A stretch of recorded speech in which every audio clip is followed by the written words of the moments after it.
আজকে রবিবার একটু ব্রেকফাস্ট রেখে নিন। এই যে বাসি পাউরুটি ছিল সেইটা দিয়ে এই যে আলু একটু সেদ্ধ করে মেখে নিয়েছি মশলা দিয়ে, এর মধ্যে পাউরুটিতে দিয়ে দিয়েছি এই যে ভালো করে, তার উপর আর একটা এভাবে কেটে নিয়েছি চৌকো করে, তার উপর আর একটা দিয়ে এই যে কড়াইতে তেল গরম করতে দিয়ে দিয়েছি।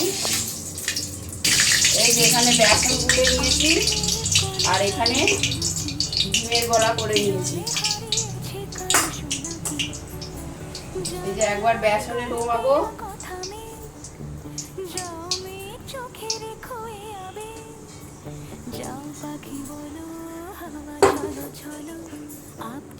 আর একবার ডিমের গলায় ডোবাবো,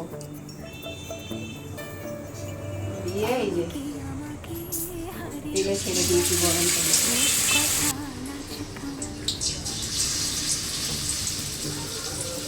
বাসি পাউরুটি খেলে তো আর কাজ নেই, ব্রেকফাস্ট হয়ে যাবে, সেই জন্যে এই রেসিপিটা করে দেখালাম। এবার আঁচটা একটু বাড়িয়ে দেবো যাতে মচমচে করে ভাজা হয়।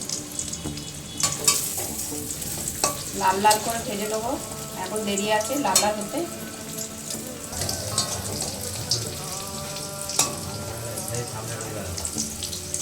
খাবার হয়ে গেছে সকালে, এতে একটু সস দিয়ে খাবেন, আমাদের সসটা নেই, সস দিয়ে খেলে ভালো লাগবে। বাসি পাউরুটি নষ্ট না করে এরকমভাবে রেসিপি করে খাবেন।